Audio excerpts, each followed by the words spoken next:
Ang ikatlong sulat ni Juan. Mula sa isang pinuno ng iglesia, para kay Gayo na lubos kong minamahal.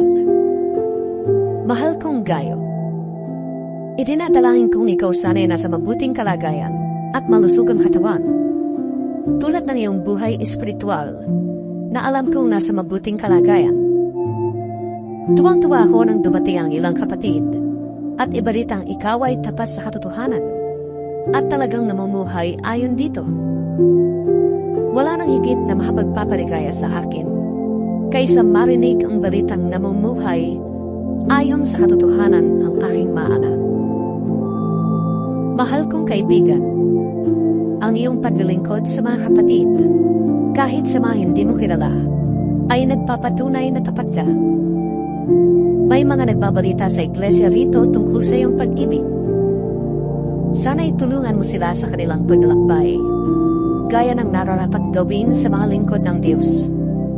Sapagkat naglalakbay sila sa ngalan ni Kristo at hindi tumatanggap ng anumang tulong sa mga di kumikilala sa Diyos. Dapat natin silang tulungan upang tayo'y makabahagi sa pagpapalaganap ng katotohanan. Sumulat na ako sa iglesia, ngunit ayaw akong pansinin ni Diotrephes. Ang hangad niya siya ang kilalaning nangunguna sa inyo.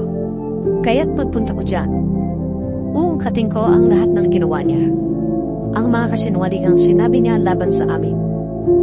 At hindi pa siya nasiyahan doon.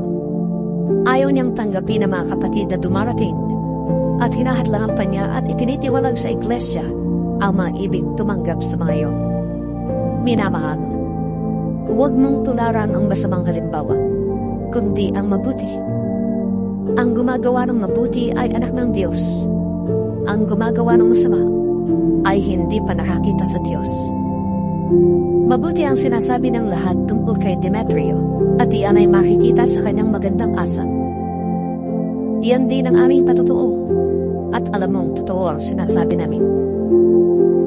Marami pa sana akong sasabihin sa iyo, ngunit hindi ko na sasabihin sa sulat. Inaasahan kong magkikita tayo at magkakausap sa lalong madaling panahon.